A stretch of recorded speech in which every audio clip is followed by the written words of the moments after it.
Good evening, everybody. What's going on, everybody? Hey, week 4 is here for we just went past for the college football week 4. Hey, Dabo Swinney, man, he got a lot of explaining to do, man. Got a lot of explaining to do, man. Hey, my New York Giants, man, they're 0-3.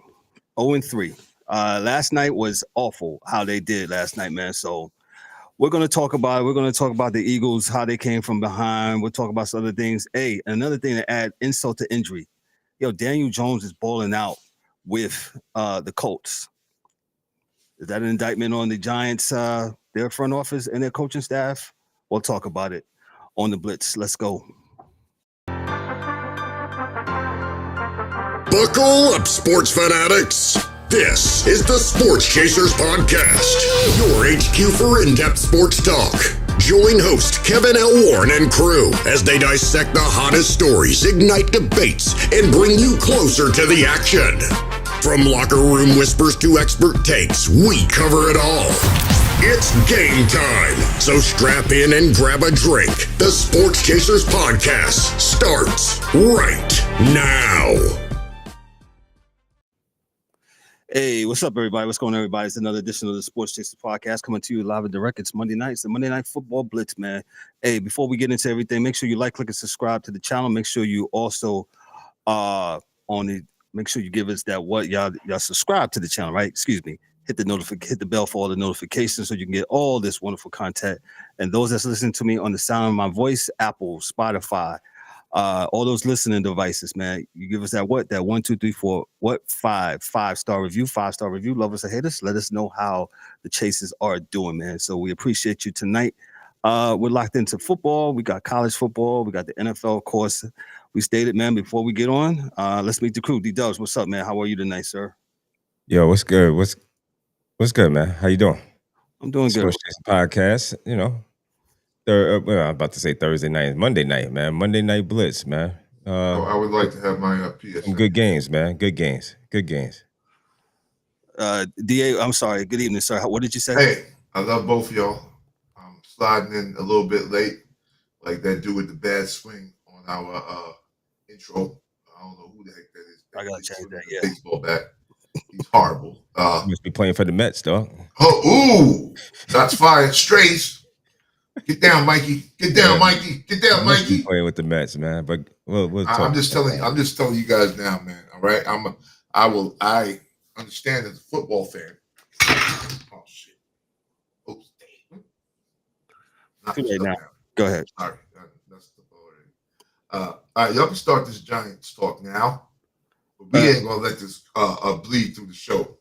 DA, no, DA, we'll get to it. Just let it. I mean, y'all can have it. Well, don't worry. Toxic Giants. Toxic all day with you guys. I just wanted to let's do college football first. We need to save that. Oh energy. God, that's another. Yeah, I need you to save that energy for that. So let Kev right there, boy. Let Kev go ahead and get into his. Kevin is man Lewis Riddick gonna do that, boy. Shout out to Lewis Riddick, man. Back of the ball heads. There you go. Back of the ball heads. Hey, we'll go to the AP rankings, man. As y'all can see, and I'm surprised that you wanted to get that to the Giants first, even when you said what you said earlier about this AP top. Because I thought, Kev, man, you're like you're like that angel on the right hand side of me. I think he's like you talked me off the ledge. You like, yo, D, why does that bother you, Dorian? What about that makes you feel upset about that? I was like, I'm gonna tell you why, but yeah, go ahead, Kev. So the AP, as y'all can see, is scrolling at the bottom of the ticket. Shout out to the ticket there. AP top 25 is as of September 21st. You got Ohio State, Miami of Florida, Penn State, LSU.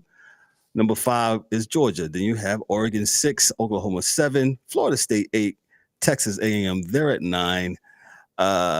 Texas at 10, Indiana 11, Texas Tech 12, Ole Miss 13, Iowa State 14, Tennessee 15, Georgia Tech 16, Alabama 17, Vanderbilt 18, Michigan 19, Missouri 20.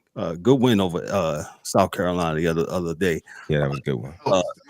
Notre Dame, they finally got a win against my alma mater, the Purdue Boilermakers.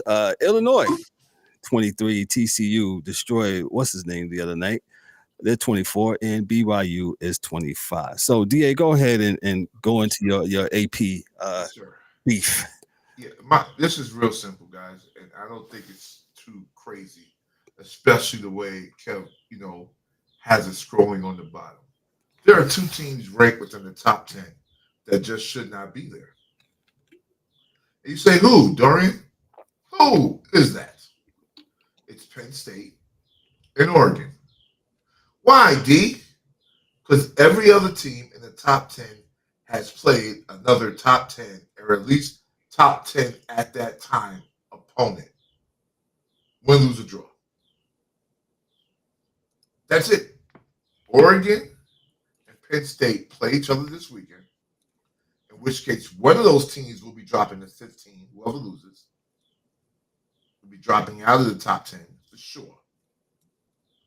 Right? So, again, I ask, why would you have Penn State over LSU, who beat Clemson, who at the time was ranked, beat Florida, Georgia beat Tennessee, Oklahoma beat a ranked opponent, Florida State beat Alabama when they weren't ranked at all. I think Alabama was 11 or something like that. And Texas A&M beat Notre Dame. And you have Penn State at 3 and Oregon at 6. I don't even go into their opponents because I think it's disrespectful. lastly, which is absolutely nuts. And on the coaches poll, it's even worse. Not by much. But Notre Dame is the only team on this whole thing that has 2 losses. Why? What? So we went from 25 to 35, just say, with the rankings. There's not another team in there that should be ahead of Notre Dame? Oh, well, not really, because Notre Dame has a lot of money. Okay, all right. Say so. I put goddamn North Dakota State over. So why does Notre Dame get that? They got money. They're sitting in bag. Baggy bag. Dog, listen, I love college football. I do. But you're gonna push people away, dog, with this foolishness. Let them play their way into the top 25 like the rest of the planet. Mm-hmm. How could they be the only team on that list with not one? Because there's only a few teams on there with 1 loss. Right. But they got 2, and they're above BYU and TCU, I believe. Right? So my question is, right, it's really, no, not TCU. So, yeah, they're above Illinois, TCU, and BYU. Listen, my point is, yes, in a game, put them on the field anywhere, they might win. But we talked about Clemson too, didn't we? It's all decided on the field. So just let these kids decide it on the field. There's no reason why they're there other than the bag. And those are just facts, America. FACTSZ. Facts.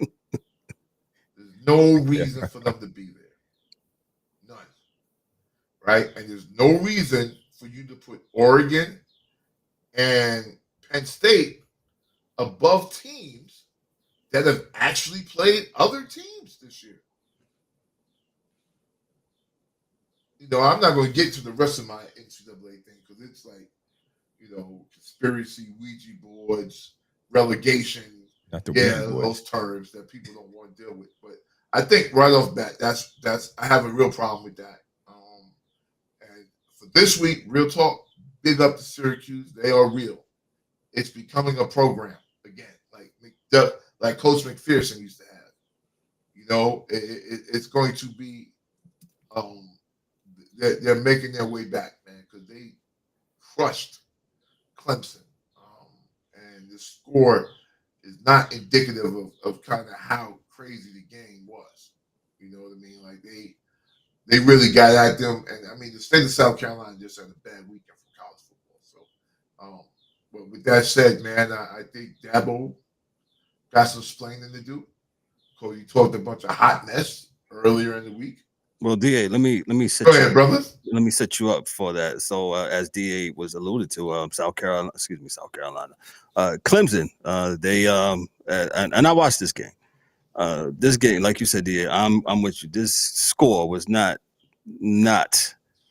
I don't think Clemson was really in the game. To all those that really watched the game, and shout out to the coach, man. Fran Brown for Syracuse, man, and man, DA, you brought back a name from the from the 80s, man, from way back for Syracuse, man. Yeah, man. Let me just go check out some of the numbers here. Hey, hold on, did Fran make them run? Not this week. No, not this week. They won. They won. We the football dudes, I know we laugh. We say he get the whistle. Woo! All right, on the line. That's what they say, and you be like, oh, there you go. Yeah. Who messed up? There you go. Who messed up? You hit that line, so you know what it is when you say hit that line. Yeah, here you go. Here you go. Yo, that's what Fran was doing. The score. Well, maybe they should have had Dabo making doing sprints after what he said last week. But let me before we get to that, Clemson. They lost. Syracuse beat Clemson 34-21. They was up 27-14 at the half. And as I said, I watched this game. I never thought that Clemson was going to. They was never in the game because I believe first of all, Syracuse was doing what? They was running right up the middle to Clemson's defense. You know what I'm saying? Just smash them out. You know, it's usually the other way around, right? Right. So and their quarterback Angeli, man, he was 244, threw for 244 yards. He had 2 touchdowns before he got hurt. And who else? Then the receiver, Ross Simmons, he was nice too. He caught 2 of those touchdowns from Angeli, and then you had Jonathan Cook the second. He had 6 catches for 113 yards. And then you had, like I said, they was pounding up the middle. My man, the dude Willis, Yasin Willis, he had 94 yards. And like I said, man, it's usually Clemson used to do this to other people. And I'm going to let DA get into this on the reason why they used to do it to people and why they don't do it anymore. So Clemson, this is what happened in there. So their quarterback, Klubeck, he threw 3 TDs for and 1 INT, 363 yards. He was solid. The offense couldn't overcome penalties, though. If you watch the game, they absolutely was not disciplined when it comes to penalties. Adam Randall had 130 yards rushing, and he had a TD. And Brian Wesco Jr. had 2 TD catches, and that's what it was for Clemson. So go ahead, DA, and I'll make this. Go ahead, Jack. Go ahead, D. Okay. I was saying I'll make this quick, man. I don't want to belabor the point, man. Listen, last week Dabo had a press conference where he was telling folks, "Oh well, y'all can get rid of me if y'all don't want to win." No, I'm here. I'm winning. We won 8 years. Won the conference 8 years and got 2 natties. Facts. That did happen. But as we were joking last week with the Jay-Z record, it was all good just a week ago. You know, because what has happened is with you being late to the party for paying for players, you don't have those dudes. So when you were talking about what you did as a team with Clemson, win those national championships, you ain't take one snap. You were the coach. You had good players, and you had good players for whatever reason. I will stay away from that, but let's just say you had great players: Deshaun Watson, NTN, Mike Williams, Nuke, which is it's not Tyrod, it's not his name. Golly gee, I forget his name, but he was the dude that was there before Deshaun Watson. Right. So the reality is you had players up and down that roster. Now the way the game is, and we're not signing off on it or co-signing it. Sorry. But the game of football is a paid game now. There are collectives. There are no one that's, being sorry about the collectives. They're putting the money that teams are playing for teams on the news. Texas Tech spent $20 million. See where they're ranked now? They were not right there last year. That's a fact. All right. You know how much players are getting. A kid from $4 million a year for the quarterback at Michigan. He's worth it because the boy is dead serious. But what I'm saying to you is that, you didn't want to do it. And I applaud you, like we said last week, for standing on business, but you may be standing on business in the unemployment line. Because the reason Syracuse is running up the middle is because you don't have them dogs down there that stop the run. Mm-hmm. You don't have those cats on your defense no more. It's not because kids don't want to go to Clemson, but I was telling a buddy of mine that played for South Carolina, that old "my father played here" stuff is played out. Where's the bread at? Your father probably telling you, "Hey, son, you ain't got to come here if they ain't paying you. If you're good enough to be there, you're good enough to be there. Mm-hmm. They're giving money for you to be there, and it's the right move for you, the right school for you, then go." And I think Dabo is, one, not paying players, and two, I don't think kids around the country will trust that you'll get there and he'll give you what he said he's going to give you. Because he's so adamant about kids not getting any money from a collective. Now, you can't stop the NIL because of, Trevor Lawrence or Public, whatever the quarterback's name is. Excuse me, son, my bad. He was a Heisman Trophy guy they were talking about early, before the season started. If he had a commercial in Orange, South Carolina, for a car or a truck or a Chevy dealership, that's all good. That's his money. But gents, you can't get that other kid. You can't get that good defensive lineman up in there. You need 3-4 of them. There was a time when Clemson put their whole doggone defense in the NFL. So with that being said, you're going to have to do something, man. Now, I'm not saying it's right. I'm not saying it's wrong, but I am saying this is the way it is. Right. So, good luck on the go forward to Clemson. Yeah, we left a poll in the chat. Make sure you get at us on the poll. What's going on with Dabo Swinney, man? But he was quite. How can I say? He was quite. As me and D Dubs was on earlier before you got on DA. We made Dabo sounded like a. I don't want to call it get the guy out, but he sounded like an old rap hip hop mogul that's still living in the 90s. And I did this, I did that, I did that. Bro, it's 2025. What have you done? Dame Dabo. Yeah. I knew DA was going to say something. That's his new name, Dame Dabo. Dame Dabo. Boss. I'm a boss. Boss of South Carolina. Big up to Dame, though. I got no problem with Dame. Big up to Dame. Yeah, he's made it happen for a lot of dudes. So yeah, 100%. 100%. But yeah, you can't go out there talking about the championships you won because nobody cares. Well, it's almost like D-Dubs, I got to give it to him again. He said, some of these NFL coaches. And I said, well, Mikey's coach, Mike Mills' coach up there, Mr. Harbaugh. Not Jim. Is it Jim? Yeah. Yeah. Yeah. But yeah.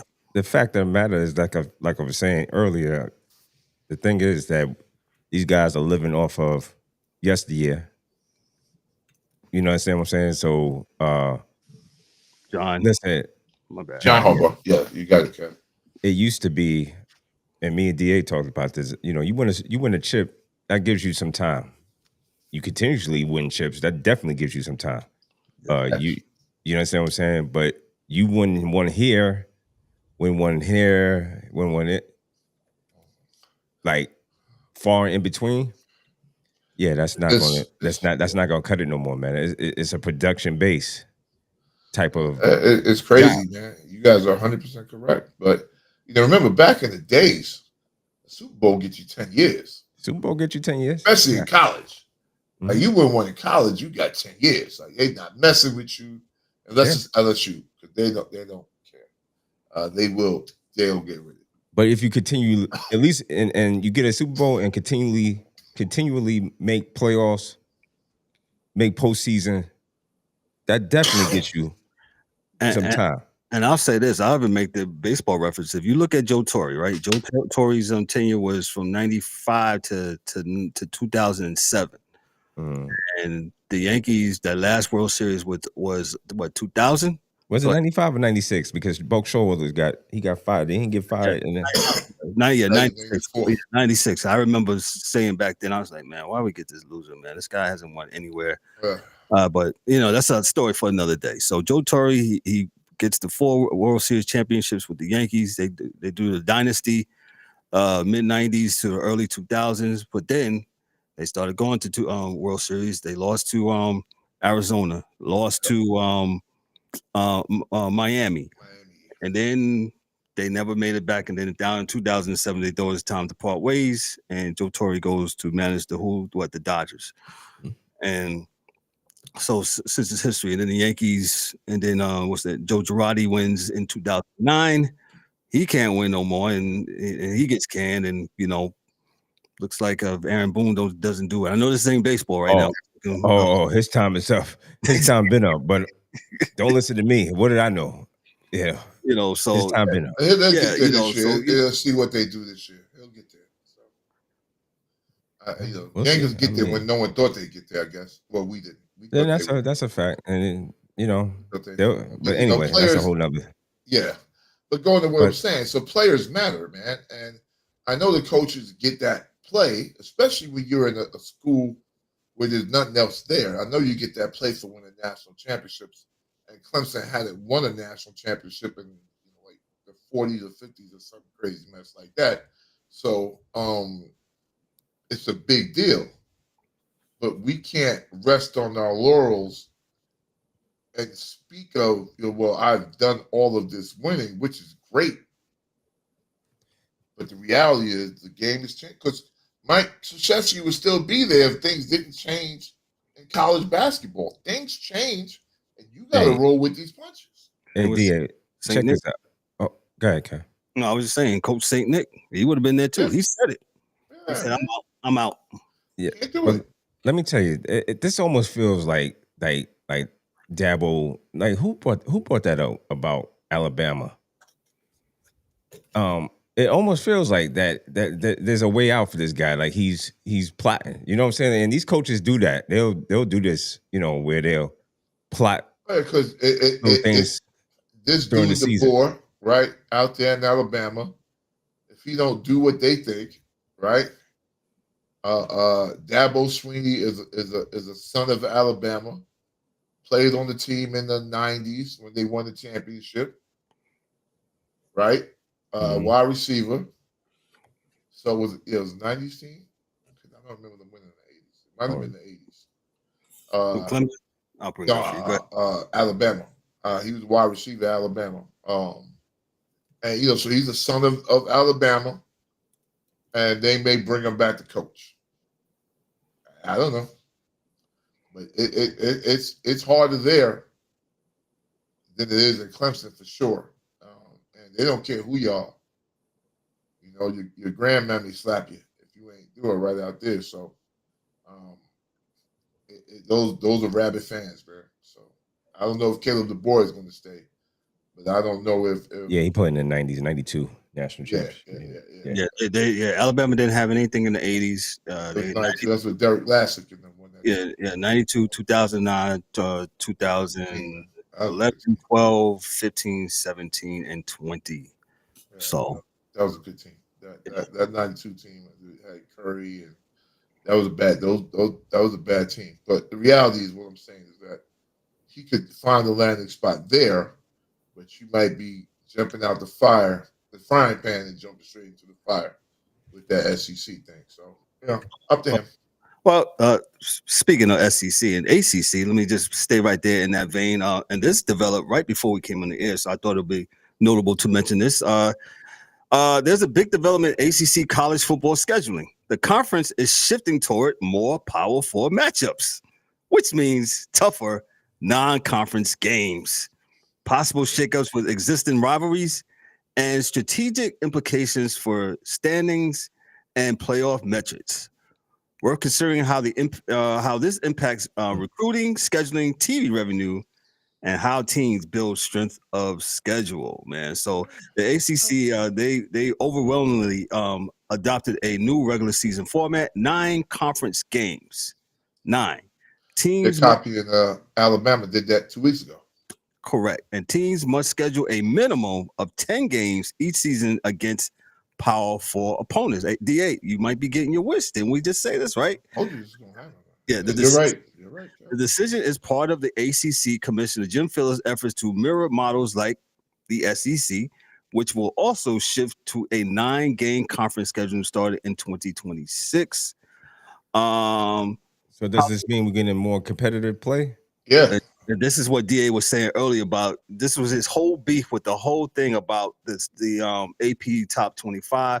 How could Oregon be in the top 10? They're number 6 right now, and they have played Mount whatever. Mount Olive. Yeah, they're not playing nobody. You know what I'm saying? They ain't playing nobody. Yeah, these guys start off the year playing powerhouse teams. Right. Yeah. So yeah. Well, that's what for sure next year. The SEC has that every game that's not outside the conference will be a ranked game, right? So you'll play your ranked out of conference, but everybody in your conference is going to be ranked. So you're going to have hard competition. This is how it should have been. It should have been like this. There's no way in the world you guys are playing. I don't care if you playing a lower ranked team. That's fine. Yeah, but at least you're in the top 25. This has had an Oregon schedule. Oregon has played Montana State. Come on, man. They beat them 59-13. Oklahoma State, they beat them 69-3. Excuse me. Then they played Northwestern. They went to Chicago, played Northwestern. They beat them 34-14. And they played Oregon State, which is not that good this year, 41-7, which they're in their quote unquote. Well, no, they're not in that conference. They don't. And for these teams that like to play these powerhouse teams and take to get a bag, I think they should just won't you just collect the pot and just these pots goes to low. I know it won't never happen because you're not just going to give up money for. Well, that goes into all of DA's regulation and forming other lower tier. Lower tier. I don't want to see a small this school that don't have a chance to beat. Oh, but Appalachian State beat Michigan. You remember? You was there. That was a long time ago. Outlier, yeah. App State that was early 2000s. One of my neighbors is a big time App State booster, but he even understands, man. Like I said, you go to App State and then go to North Carolina and look at their facilities, and you can tell they're 2 different planets, man.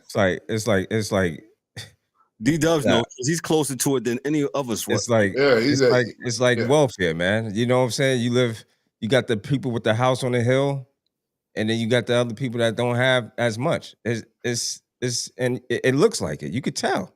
How many? What does North Carolina Charlotte see? How many people? I think Kev said 22 grand. I found out the other day it's 22,000. D-Dubs. If I'll look. What's that?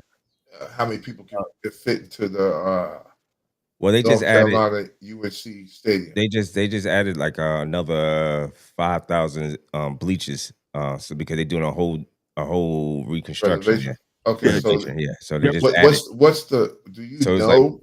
Jerry Richardson Stadium is 15,314. Yeah, so they are. So now I think they might get 20,000 if like when UNC came 2 weeks ago.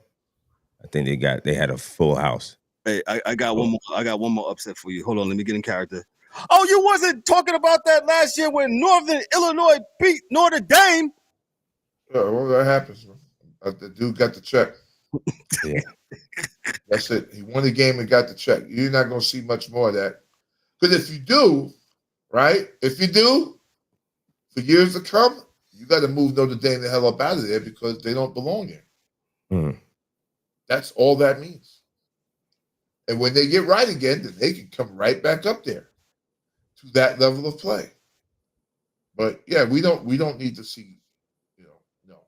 Oh, where was you when Vandy beat Alabama 2 years ago? They're in the same conference. I'm fine with it. They're numbers. They're 17 now. Like Vandy's pulling it together because they don't want to get kicked out.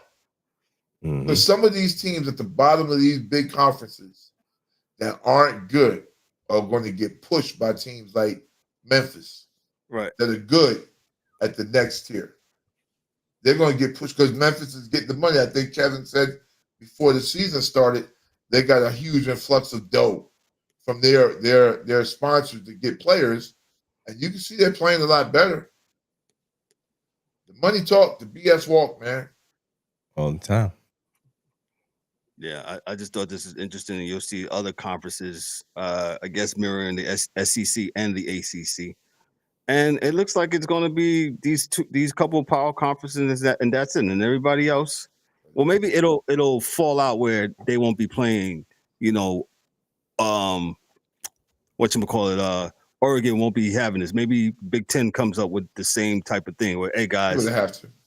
You guys, we're getting a lot of money, man, and people are really not trying to hear Montana State versus Oregon. No. I mean, why did you come to our conference? You could have stayed in whatever the Pac-12, whatever it was you called it. Yeah, if that's what you wanted to do. You had no reason to come here, right? And what that does is forces Purdue to get back to being a program like when Drew Brees was there, And yeah, and if they don't want to spend, it's fine. Leave. Yeah, that's all. Easy you don't want to be there, then leave. Because I think it's a decision you got to make. If you're not Purdue, because they're a traditional power, but at least a good team. But if you are Minnesota and you don't want to spend the money to get players, and you don't think it's worth it to do so, but you think if you bounce down and you're in the same conference with, say Memphis and them, you could be the champs every year down there.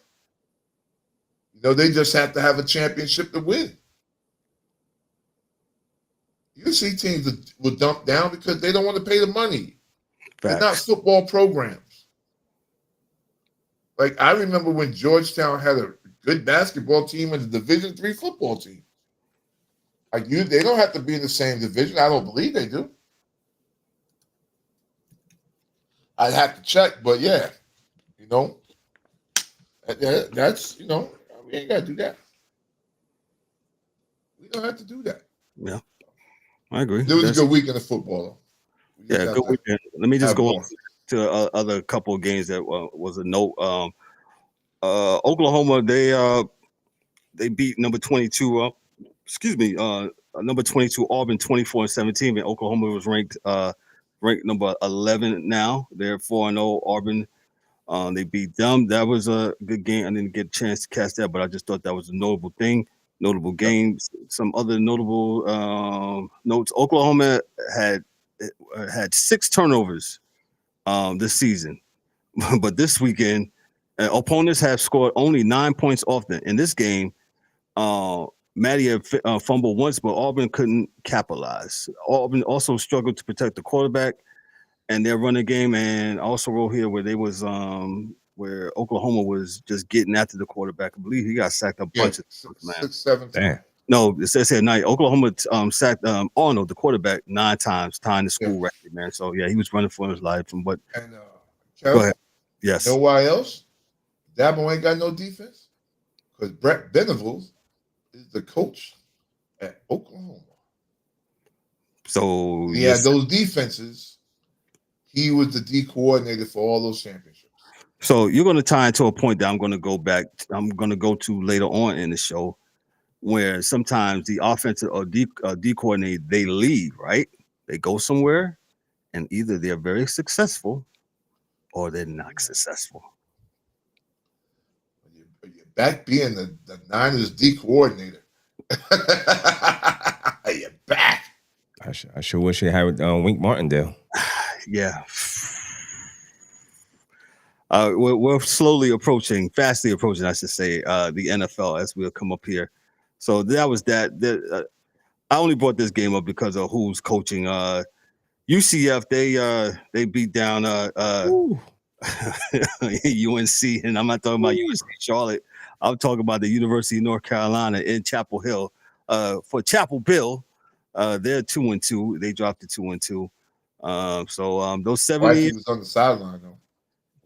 Yo, I saw the craziest meme. I don't know if y'all saw it where they saw. Is that what you talking about, old girl? Yeah, she went to the candy. They said Bill sent her to the Yo, man. Yo, Bill's gonna have to hold that, man. He's gonna hold that as long as he's living. Yeah, he's okay. Yeah, I know, but hey, yeah, he's filthy. The internet is here for it, so. Yeah. Oh yeah, for sure. So they're 2-2, and UCF, like I said, they're pretty good. They're 0-3. University of Central Florida is 3-0. And another shout out to them, man, because they've been playing really good. They have some signature wins under their belt for them. So pretty good. Yep. We'll go back into the SEC where the Missouri, they beat the Gamecocks 29-20. Yo, Missouri is 4-0. They're 1-0 in SEC competition. They also had a ground game of 285 yards. What's that running back's name? They run that ball out there though. Boy, he's a stud. He's a pretty good stud. On the load to bring down. Yes. Ahmad Hardy. That's Ahmad Hardy, man. That dude and South Carolina don't tackle. Yeah. Well, that's a whole nother story. But Ahmad Hardy had 138 yards. I'm gonna give Hardy his credit because he was for sure. He was banging down there, so pause, but yeah, those pause on that, but missing tackles and all, and that makes, and that's to your point. Yes, they don't. South Carolina was awful, and I thought they was going to be doing some things this year, but apparently they can't tackle that great. Yeah, I thought so too. I mean, they're good on the offense. I like Lenore Sellers, man. I like him as a quarterback, man. I think he'll get it. Yeah, he dope. Yeah, he missed some opportunities. It looks like in the fourth quarter. And so some of the quotes from the coaches, Missouri coach Eli Drinkowitz, he praised his team toughness and response from last week. South Carolina coach Shane Beamer said when in the red zone and offense goes backwards, it becomes very hard to win. Coach Beamer, son of Frank, hey, that's exactly right. And they had the lead entering the fourth, but couldn't finish it. So yeah, South Carolina, they couldn't finish off the thing. Hey, I'll ask DA first. DA, anybody that catches your eye for college football as far as the Heisman watch? All right, so we're entering week 5. Anybody for you that has caught your eye? If you had a vote? It's very weird. And I watched Oklahoma, and I watched them win. Mm-hmm. And I thought the quarterback played well. And I thought he was a good quarterback, but everybody's saying he's the Heisman guy. And I'm like, I'm not sure of that. I'm not sure of that. Now there may be some running backs I have not seen. Believe it or not, I like the quarterback from Tennessee. He played in big games, done some big, played well in that game, but not yet. Nah, because Sellers is good, but he hasn't had the season, and he's had losses. So that team is really inconsistent. So I guess that's why they throw it on the cat from Oklahoma, who is good, but I just think now they're reaching. It's a little too early because, back when we used to watch the Heisman, that dude was the most dominant dude playing in the time when they didn't have all of this social media and we knew who he was. So with that being said, I don't see anything yet. So you don't see what you say the quarterback for Oklahoma, John? I don't see any real John Heisman dude that jumps out on me because Carson Beck, when I was young, 29-year-old guy, Carson Beck. I got no problem having Carson, using his time at school. Dante Moore, his education, right? Oregon.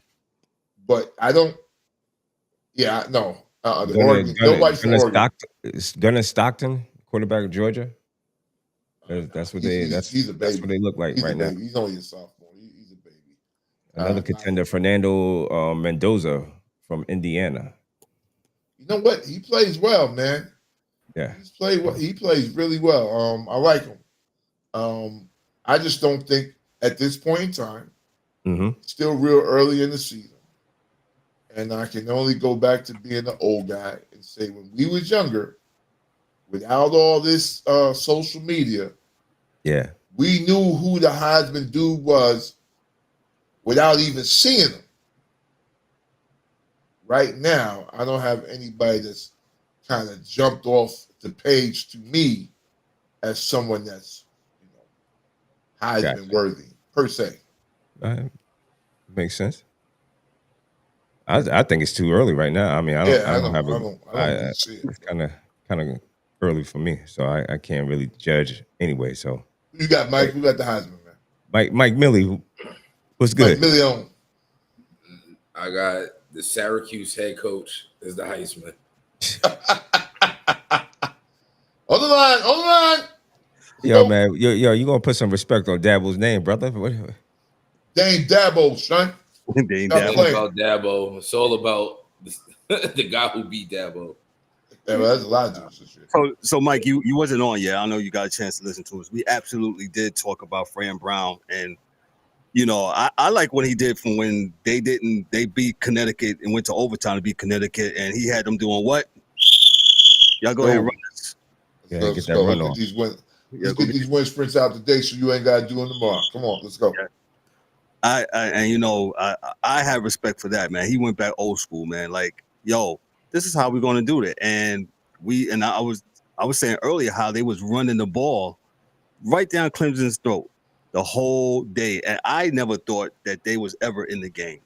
I never thought Clemson was in the game. So shout out to Syracuse, man, and them Fran Brown trying to bring some things back. So I'm with you, Mike. Yeah. So gotcha, man. Let me go on to the other game here before we switch to the pros here. This game, Miami. Shout out to Michael Irvin, man. He's out there, cranking up the sound, trying to get. Boy. Miami, who's ranked number 4 now. They ranked number 4 before this. Love some Michael Irvin. Go ahead, man. Beat Florida 26-7 as they proved it 4-0.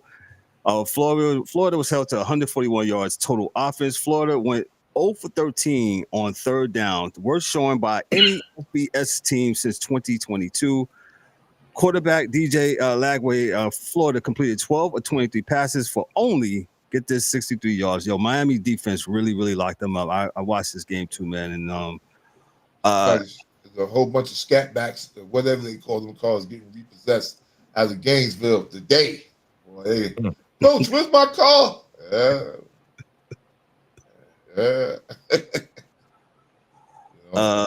But everybody wants to keep saying the U is back. The U is back. They are. You think so? It's been 5 years. They've been good for 5 years. They've been on the come up. So I would say they're back. Okay. Even though they've had, like we had some years at the end of the year they just fell apart. And remember, you also have to remember that when they were coming up being good, Clemson was really good, Louisville was really good. So they had, but they had some coaches. They kept turning over coaches. Yeah. But they're going to get players there. They're going to get athletes there, regardless, just because of where it's at. Like, they got kids that fall out of other schools to Miami that are nice. So the reality is that, they had kids. They turned over coaches a little bit, but once they got that together, and got their plan together, and they started the weight program the right way, and this is just a culmination of things. I can see them winning the national championship, because they're like Florida State, like they're built like an SEC team. But crazy as it seems, I think that's the team that's going to knock them out. Is Florida State. So. Okay. Are they off this week? Looking at their schedule right now. They'll let me know they back when they play Florida State here. They are off this week. They got to bye and they go up to Tallahassee. Then let me know. That'll let you know that Miami should win that game. I like Florida State though. Because what I'm saying is the rest of the schedule is kind of they got Louisville, Stanford, SMU. SMU kind of fell from. I think they're good. I don't think they're as good as this year. Syracuse. That's going to be a good. North Carolina State. We'll see. I mean, I think I don't know if we're gonna say they back, but we'll see. North Carolina. That schedule will put them will get them a number one, right? That's one or two ranked teams they got left. Yep. Right. So that's Florida State's ranked. Virginia Tech, and they got Pittsburgh. Is Louisville ranked? No, Louisville's not ranked. Pittsburgh, Louisville might be ranked depending on their schedule. Yeah, but they got Syracuse is going to be ranked. So Syracuse should be ranked. Yeah, they're not ranked now. They will be. Yeah, they'll get there. Yeah, this is where I love it, Kev. You got to play ranked opponents to be ranked. I agree. That's what I'm saying, and I'm with that. Absolutely, as close to ranked as possible. That has been my main gripe about college football, and that's one of the reasons why I didn't watch like that, because it's like, I'm not sitting here watching you guys beat up on a lower level team that y'all just doing it just for It wasn't because we grew up in New York and only had CW Post and Rutgers. That might have a little bit, some. The Ray Rice era. I wasn't watching them either, man. It was all pro sports. Until I got to this part of the country, man, that's when I really started paying attention a little bit more to college. Yeah, and I'm not mad at Rich Franklin, right? Yeah, I'm not Rich Franklin. What's his name? Coach Franklin. Tackle the ball heads. We do the Onyx thing. But bro, you got to play somebody. Got to play somebody, man. You get that number 3. You wearing that number 3. You ain't played nobody. Because it leads to what we again. You know what it leads to? No. You get to the national championship, and then you get to the national championship, and you get blown out. Yeah, and Georgia's fried chicken at the halftime. Who is that? Can't have no more of that, man. Who is that? Notre Dame got blown out and had no business being there. That's a TCU got blown out. That's a good point. That's TCU. Yeah, TCU. Yeah, we had that as an episode, right? TCU. Yeah, TCU. I mean, that's what I'm talking about. I don't want, and they shouldn't want that. But again. Well, here is Penn State's their schedule. Like I said, Oregon, Penn State, they hook up this weekend. Then Penn State has UCLA. UCLA got a lot of growing pains. They just fired their coach. They're in a lot of flux out there. And in Westville, then Penn State faces Northwestern. Then they face Iowa. Then they face the Ohio State. Then Indiana. Then Michigan State. Then Nebraska, and then they end it with Rutgers, the aforementioned. They got 2 Scarlet Knights. They got three ranked games this year. That gets you no higher than 15. No coach in the middle of the season. 10, that gets you no higher than 10. I'm like, if they beat Ohio State, then they're gonna jump. So with that said, and with that article I just read from the ACC and what the SEC just did, and now the ACC, you think the Big Ten will do that next? Now, you got to punish them. There's some kids from the middle of the country. They don't care. Their money is so crazy that they just continue. They can just do it in the Big 10, 20, 30, whatever it is now. You know, and Cats is just good with it, man, because Penn State only is going to have 3 ranked games as of right now. That's this week. They get Indiana and they get Ohio State. That's 3. You're going to have teams by week 6 in the ACC. They're going to have 3, 4 ranked opponents already. Right. So it's still not fair, but it's going to be what it is. Like I said, Notre Dame is in the top 10. They're a Midwestern school from Chicago, and they're in the top 25. I don't know if you're apt to do this. I don't mean to put you on the spot on live, man. Maybe DA can come up with DA's poll. All right, I'll give you a poll every week, and if you lose, boy, you lose. No, I'm not, and I think they do it pretty well. But, yeah, top 10. Yeah. I don't think you get dropped out the top 25 unless you're in the bottom half of the top 25 and lose. So right now, where would you have Penn State and Oregon right now? Just before we go to the 11 and 12, because they haven't played anybody, and that's just respect for the program. I don't think they deserve to be there because they haven't played anybody. But okay, if you tell me they have that kind of talent, but I never thought that we were ranking teams after the play started based on they got a lot of talent on the team. Like, yeah, everybody got a lot of talent. You rank teams based on how they play, who they play, what they're playing like. That's what the ranking comes from. It doesn't come from, hey, well, they got Kevin on the team. Yeah, we know Kevin's a great player, but he hasn't played great and hasn't needed to because he's out the game at halftime every week. Because you're playing, Queens College. Damn. You know? You got Mitchell Community College on the schedule, homie. Yeah, I got a nursing school in there. Yeah, I just said, yep. So, you can't, like, I didn't think we was ranking teams based on that. I thought we was ranking them based on who they played, RPI. I thought that's what it was. Okay, we'll give you a week or 2 because you guys are used to playing those schools. But come on, man. We're not playing 3 games. Hey, man, it's easier. Just go to AI and throw it to the computer. Let the computer go ahead and do it. I'm not going. The AI is messed up now because they're giving cats ranks on. I don't know why you would rank them, but I'll go into AI and I'll put the correct prompts in. RPI. Teams see play. Spits out. Home and away, common opponents.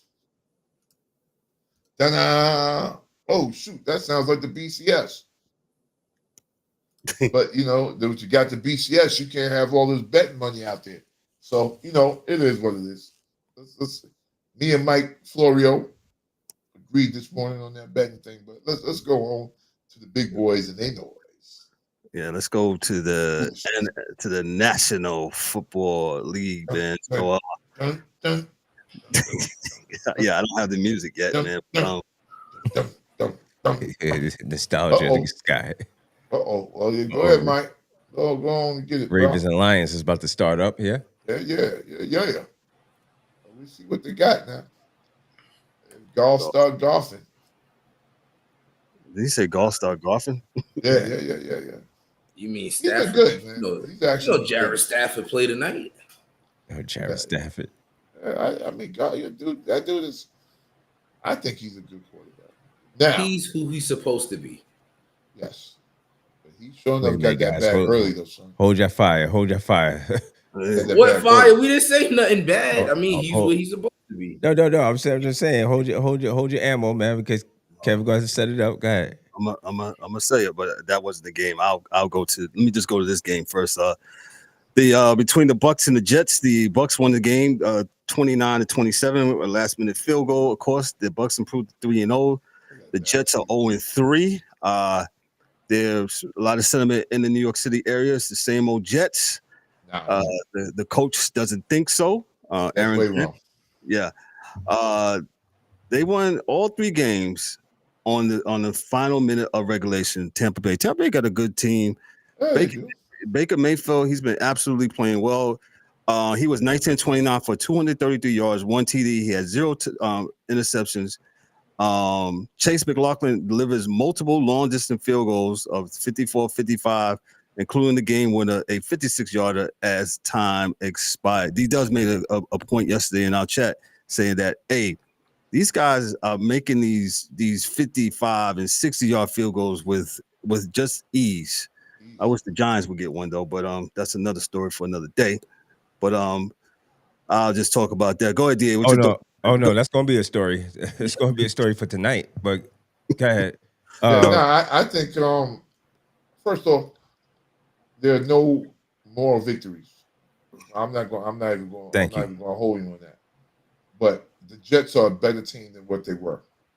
Yes. Outcomes aren't shown, but basically what you see on the field is a lot better.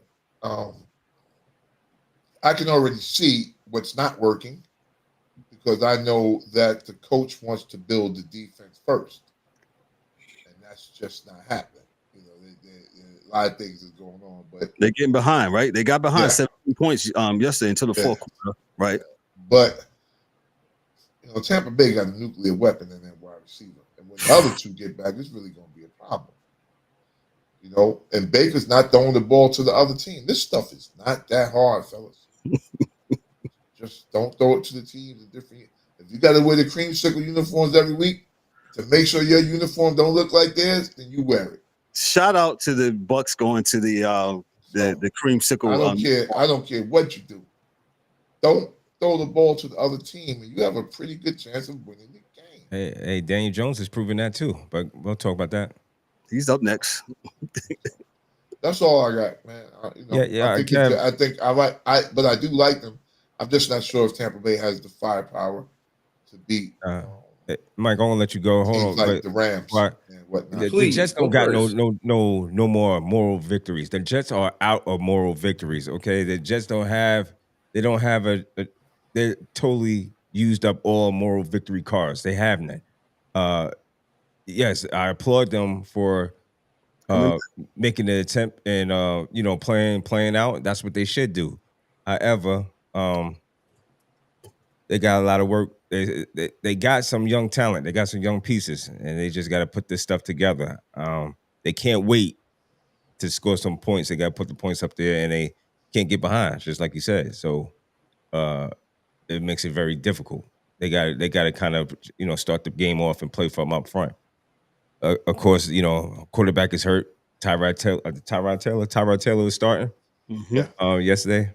He's going to do the best he can. He's a serviceable quarterback. He could get you some wins, but I think too the Jets had 124 yards worth of penalties on yesterday. Well, undisciplined, man, and you know what's that's going to get you. Undisciplined is going to get you a loss all the time. So, Mike, you got it. Go ahead. All right. Well, like I said, I'm not one for the moral victories, right? But on paper, this Jets team was supposed to be way worse than what they playing like. Just on paper, right? So last week they got a reality check because that is the number one team in your division. By far, that's the best team in your division. So that's why they got smacked around like that. And for them to have they backup quarterback and to be down in the hole the way they were, I commend them for fighting back because they should have won that game. There's no way you let them back down the field like that, especially when you got he's not Sauce, he's Ahmad, because I don't know who that is out there. Especially you got Ahmad Gardner. And no then sauce? Yeah, you took the sauce off. Nah. He can't have that name back yet. Yeah, you took the sauce off. You took the sauce. Yeah, that man got to get his life together. Yeah, we gotta give him a new name then, man. Respectfully. I mean, He don't got no the hands, sauce no more. drops. We call them drops number 2. I don't know. Oh, I call him the CD lotion. That's CD lotion you got on. Yeah, that boy can't. That boy Yeah. catches no interceptions. But nah, like the Jets, their defense has to play better. That's the bottom line. That's a fact. And they have to run the ball better. Brees Hall, 9 carries, 21 yards. It's not going to work. Not good enough. You got to get that run game going, especially for the kind of team they are, because they're not going to be a team that could outscore you. So, you know, they play solid. Shout out to their coach. The Buccaneers, on the other hand, the Buccaneers, I feel like, are one of those teams that's a level right below being a contender. And I like Baker for their team because you can see, but watching him this season and last season, you can see he's comfortable for the first time. He has an offense and a team where he knows what to do. He knows who he got downfield, and he utilizes them. They're down to Chris Godwin. Mike Evans just got hurt, and he still made it down the field and did what he needed to do. And shout out to Sterling Shepard, man. Quiet as his cat. Yeah, every time somebody get hurt on that team, he steps up and catches that ball. Mike, don't do it. I'm not dissing y'all. No. And Mike, I'm what just team you saying. play for? Nah, chill out. Yeah. Chill out. I'm not gonna do the Blue Jets like that. Chill out. But yes, every time somebody get hurt on that team, Sterling Shepard steps up. So shout out to him. And it was a good game. JetBlue. Blue Jets. You call the Giants from here on out? JetBlue. Yeah. Damn. Yeah, That's it. JetBlue. That's the Giants. The Giants for real. The Giants, Jet Blue. That's funny.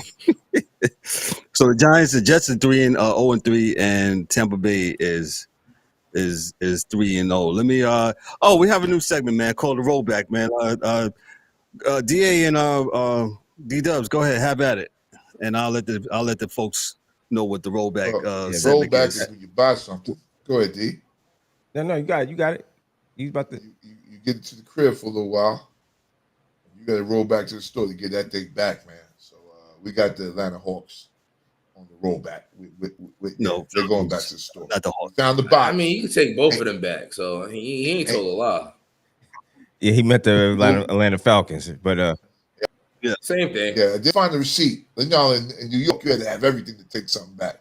But in the good old South, sir, you got the receipt? Nope. Yes, But sir. I got the box. So, yeah, this Instapot going back. My baby mother already bought an air fryer. Didn't need this one. Sorry. Taking it back. Taking it back. That goes back, man. Goes back. So Atlanta's going back for right now with that foolishness. I mean, back. a Who you certain put Mike back, Mills said this about 2 weeks ago, right? Yes, sir. But I still thought I could use the air fryer, and I didn't know I had the other air fryer. hey, Mike Mills, refresh our memory because I had a couple guys that said, yeah, Atlanta's the real deal. I said last week when they lost, right? When they lost that game last week, I said no, they won last week.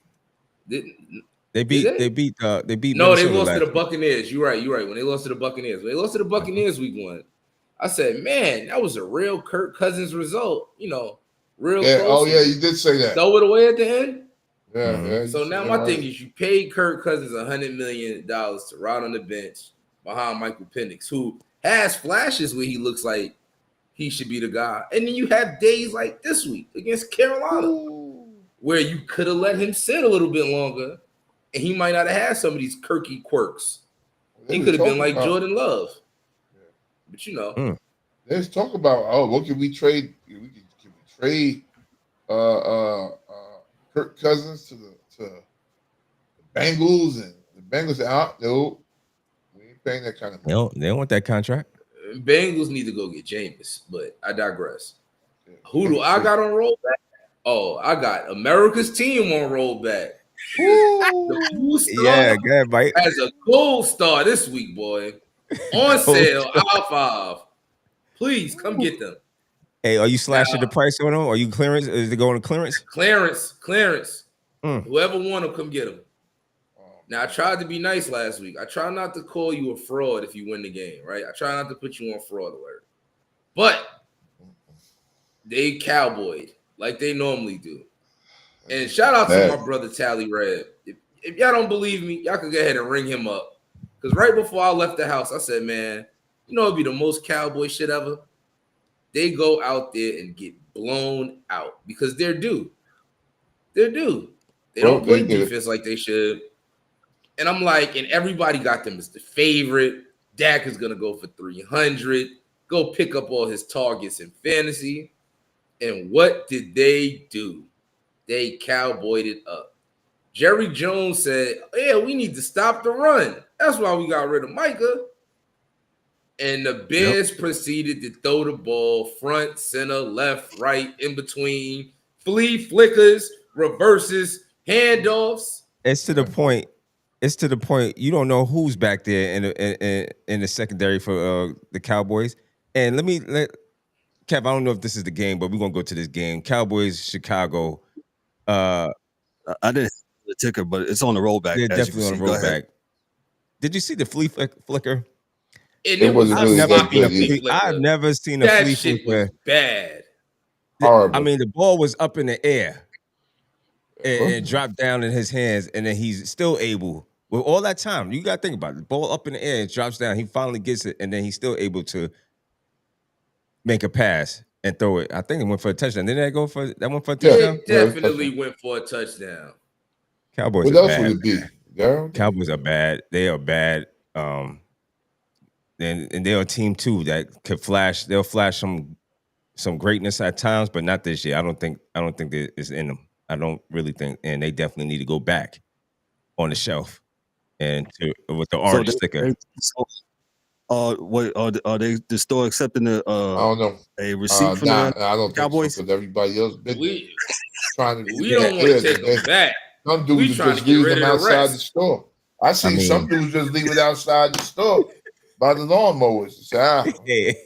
You know when you go to the gas station and they leave them bottles, they leave the cases of water outside. That's what we got the Cowboys. Nah, Kev.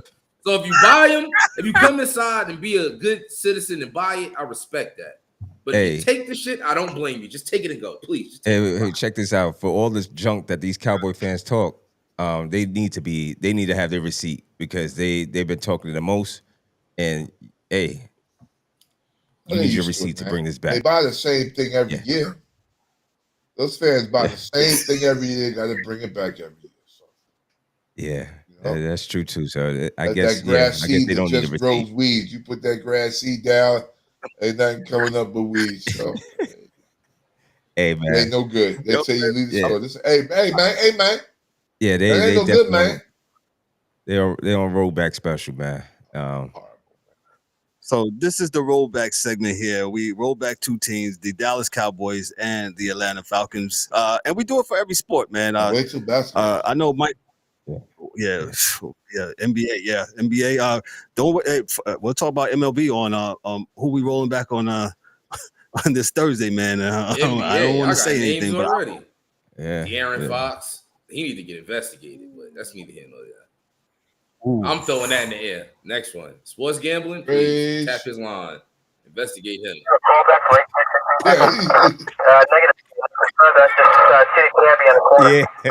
Yeah. Please. Sports betting him. Please. Yeah. He's next. He's going out like Terry Rozier. He's next. Hey, the Feds.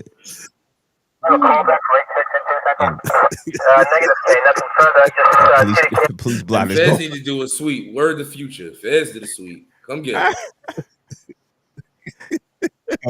One more time. Oh yeah, we snitching over here. Yeah. You gonna tell the cops? I already told them. I gave him your address. Yeah. I can call them already. Yeah. I called them when you said you was coming over here. Hey, and I'm here for it. Yes, I am. Yeah. When you said you was coming over this way, that's when I called them. Oh, he right there all of a sudden. Yeah, that's him. Yeah, see. There you go. Yeah. There you go. Ignore that ski mask, officer. He don't do nothing. He just wear it. Don't worry.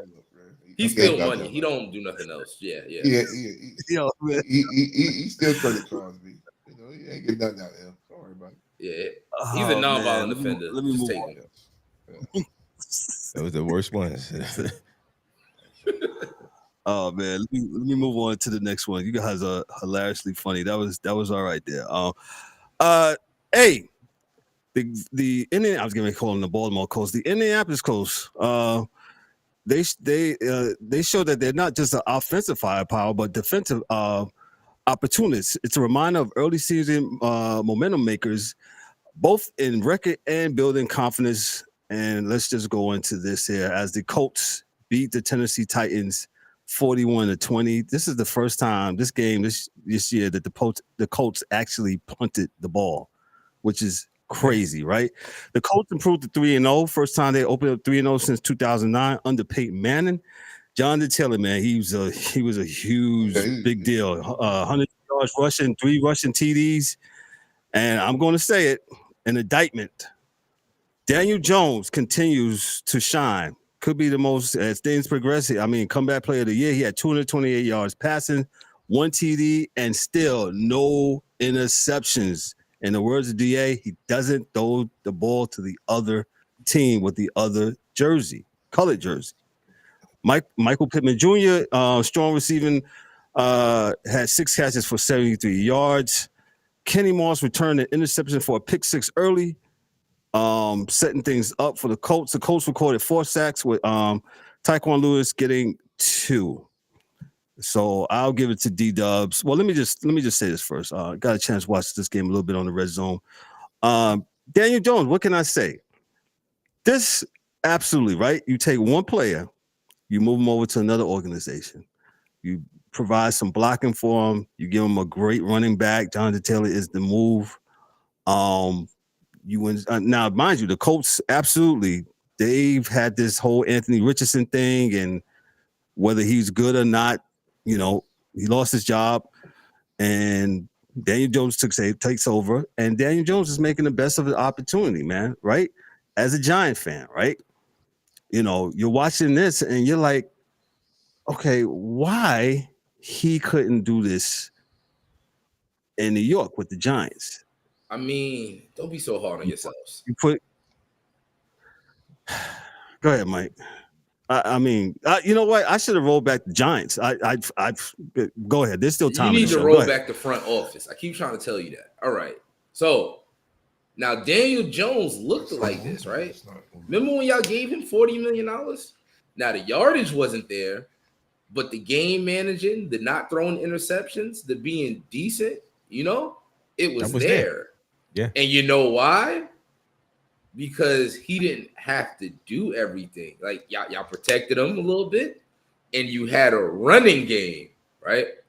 So then you gave him $40 million. Right. You let Saquon walk, and you gave him Devin Singletary. Now Devin Singletary's returning punts. He's not even taking handoffs anymore. He's returning punts and kickoffs. And I thought he was a running back. And so did the Giants when they signed him, right? That man is on special team. Bro. I blame the front office, man. Daniel Jones is never going to be 40 touchdowns, 4,000 yards. Oh, of course not. He's going to be steady Freddie. But he should be 25 to 3,500 yards, 20 touchdowns. And then he uses feet, 500 rushing yards. You know what I'm saying? Mm-hmm. He has a decent right. He has an excellent defense, and he has a veteran running back who's used to getting beat on because his quarterback can't do nothing. Right? So now Daniel Jones can scramble a little bit, but Daniel Jones don't take big hits. Anthony Richardson's problem was he thought he was bigger than everybody. So he wanted to take hits and run over people and lose games. Good point. I don't blame the Giants so much, as hard as I am on the Giants. I'm blaming that front office, man. It's Sean, man. He got to go. He don't draft well. He don't think about the future. He's trying to get toys and shiny weapons.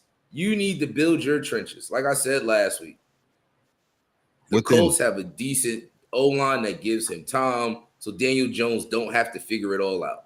The Giants got rid of Saquon and didn't get nothing to replace that. You didn't get him a solid hand at running back. You would have got Singletary, who Buffalo forced out. They knew what they were like. Yeah, with that, we're not signing that. Right. So, Giants fans, don't be so hard on yourself. But shout out to the Colts, man. They did their thing. Yeah, Colts is up, what was it, 20-6 at the half. Scored 14, 21 points in the second half. I mean, this game was pretty much over. I mean, they played the Titans. Titans, they did what they were supposed to do against this Titans team. Titans team is a young team, and but we'll see. They move on to 3-0, and Daniel Jones, kudos to him. They moving on, and he's managing the game, doing everything. He's not blowing nobody's socks off, but at the same time, he's doing just what he's supposed to do, like the rest of these quarterbacks that we talked about today. And if you watch the game, Cam Ward, he struggled a little bit, man. Right, he was a little inconsistent. He had that big interception early. He struggled a little bit under some pressure if you watch the game, but he'll come around. He'll come around, man. So shout out to the Colts. They're 3-0, and that's where it is. And as the Tennessee Titans, they try to rebuild and start something new. So let me go on to the next game here. The Browns, the Cleveland Browns, the Browns and Green Bay Packers.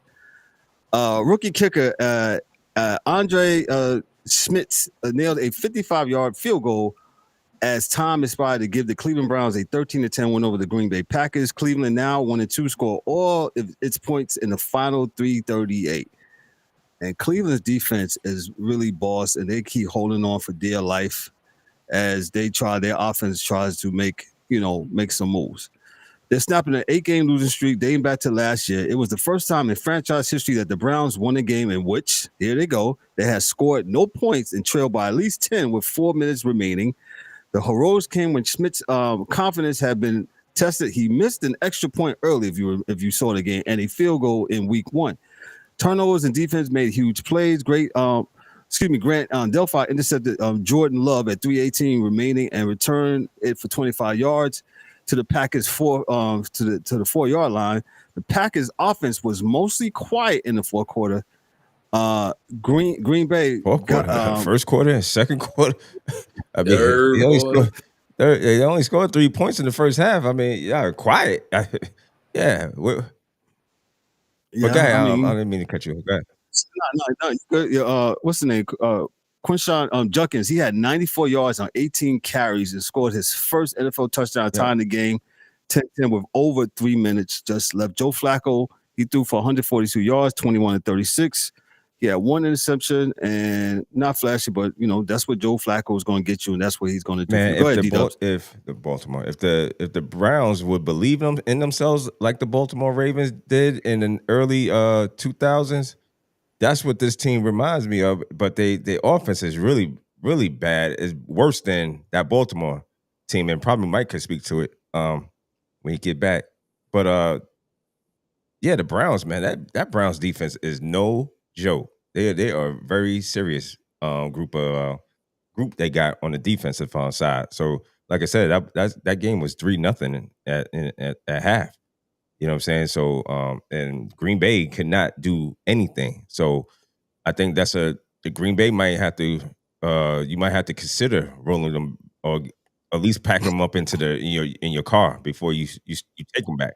So because everybody they played they played decent, but you lose to this Browns team, it makes you kind of makes you think a little bit, man. So you mean to tell me y'all couldn't move the ball? They got some work to do. I think people was already trying to crown them, kings already, and it's like, it's a little bit early. So I think people got to pump the brakes. Even though you at 3-0, I don't think that you got to take it easy. And for teams that's 0-3, I don't think that's pretty much. If you start off 0-3, it's pretty much a wrap. It doesn't get better. It really doesn't. So it's very hard to get because you already started off in a hole. You know what I'm saying? So we'll see. Let's see if Green Bay bounces back. I don't know who they got next week, but let's see if they bounce back. And good win for Cleveland, man. They stayed the course, and that defense really kept them in the game. So right. Kudos to them. But if they can find a spark, man. And let me one more point. I was definitely, while watching it, I said, man, Joe Flacco is looking. I said, somebody go get one of these young kids and put them in the game. I did say that yesterday because I was like, wow, Flacco, He's older playing this, this game. Yeah, I mean, I get it. I mean, I know, but you might want to get some young blood and put the young blood in there and let Joe teach him from that aspect. Brown fans, are y'all clamoring to start one of your two rookies behind them? I'm clamoring. I'll let you know here in a little bit. But now I have came to my senses now after what I've seen. So, but go ahead. Let me move on to the next game here. The Rams and the Eagles, a repeat of last year's what was that day? Not the wild card. I want to say the divisional. Yeah, I think so. That was a good game in the snow. And this game was crazy. This game was absolutely crazy. Let me just go ahead and just this is from the AP, of course. Jordan Davis of the Eagles blocks a 44-yard field goal attempt by the Rams kicker Joshua Curry as time expired, which this was crazy. Returns it for 61 yards. I wish I could have the Eagles. They clocked him like 18. They say he's running like 18 miles an hour, man. That's how fast. Kudos to him, man. I mean, to block it and scoop it and score. Yeah, that takes a lot of talent and skill. Yeah, he returned it for 61 yards for the game-winning touchdown. That was Philadelphia's second block field goal in the fourth quarter, right? It was the Eagles, and if you watch this game in the first half, you're like the Rams dominated. The Rams were dominating this game for the first half, and then all of a sudden, Rams flat out up and down, they should have won the game. To me, they was dominating the game. Now, I'm gonna give the Philadelphia Eagles their flowers too because I'm not particularly a fan of Jalen Hurts, but Jalen Hurts knows how to win. I will give him that. And the Philadelphia Eagles they're champions, man. They're champions for a reason, and that was a championship performance. What they displayed in the second half, you got to give it to them. Got to give it to them. Mike, as I'm at the corner of my eye, the Detroit Lions is mounting this 10-play, 66-yard drive. Yeah. And they had the goal line here. They just scored. Yeah, they just scored. Damn. Yeah, 7 plays. I mean, they made it look so easy, man, out the corner of my eye. Let me read some of the other stuff about the Eagles. Rams kicker Joshua Curry had 5 made field goals early, right? 51, 28, 33, and 46. And he was in position to kick to be the hero with the field goal at the end. Puka Nacua led the Rams in receptions. He had 11 and yards for 112 despite the loss. Stafford had 2 touchdown passes. Hurts threw for 204 yards, 3 TDs in the second half alone. The Eagles are now 3-0. Yeah, the Eagles should absolutely be 2-1. And the Rams are 2-1. And some of the injuries we got here, the Eagles lost Lane Johnson to his neck, and then cornerback Andre Jackson groin, and wide receiver Darius Cooper shoulder injury. Mike, what you got on this game real quick before we move on? Eagles and the Rams, man. It's funny because somebody on this screen texted me and told me I need to put some respect on Matthew Goff's name, and he went out there and Matthew Goffed it up. But shout out to the Eagles. Nah, man, but shout out to the Eagles, man, because that's what winners do. That's what champions do. Even if you start slow, even if you don't have the best game, you buckle up. Shout out to Jalen Hurts for remembering he has an arm, and an arm that throws the ball and throws the ball downfield. And Mike, he took some hits yesterday. I said, man, he took some good hits yesterday. I said, yo, I thought he kind of went into his shell a little bit, but he came out of it, did his thing after that. So. I'm happy. He didn't throw 1,000,000 yards, but he threw effective yards. And he threw it to people who needed the ball. And then ended up winning in the game. So, shout out to them. Eagles, we expect you to win games. And shout out to their defense, man. That was tenacious. That was Oh yeah. We was talking about the spreads and all that last week, boy. They made a lot of people a lot of money if you took them for the spread, boy. That last play. So shout out to the Eagles, man. Yeah. Definitely the Eagles. They get the victory, man. Let me go on to this next game here. Dear, you are frozen. I don't know if you can hear me or hear us, but I'll try to loop you in. Let me go to the next game. The Chargers and the Broncos, man. Chargers and the Broncos. Man.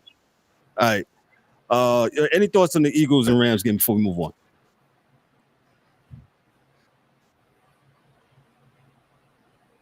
Yeah, we can't hear you, sir. DA, we can't hear you. We're gonna move on. I'll let you circle back to this game. Where was that? No, the Chargers and the Broncos, man. Hey, Keenan Allen, man, welcome back, bro. Welcome back, man. Hey. All right, cool. Oh, I was saying back. that they won the game they're supposed to win. That's as he said that he gets interrupted. They win the Anyway, I'll let him get back to the Eagles and the Rams there. Yo, man, shout out to the Chargers, man. Shout out to Jim Harbaugh. He got them boys playing good. He's got Herbert playing well. Let me just read some of the numbers here. Justin Herbert threw a 20-yard TD pass, like I just said, to Keenan Allen with 2:44 left in the game. And Herbert orchestrated a perfect final drive, 4-4 on key plays, culminating in a Cameron Dickers 43-yard field goal as time expired. Keenan Allen made his big touchdown for the coverage in the end zone. Justin Herbert passing 300 yards. He was calm under pressure. Omarion Hampton, strong running game and scored earlier. So, they got the run going. They got the defense going. They got, that he can even get on. So go ahead, D-Dubs, your thoughts on this game. The Broncos and Chargers. That game was actually a pretty good game, man. Denver was actually busting them in the mouth, man. Denver came out really strong, and hey, I was feeling what's his name, Justin Herbert. I was like, man, he this might be the one that, because he was getting hurried a lot, pressured and stuff like that. So kudos to the Chargers, man. I'm rooting for those guys, man. Like I told y'all, last week? I think I was like 2 years too early. I think now with the coach and got the quarterback, got defense, they're gonna be all right, man.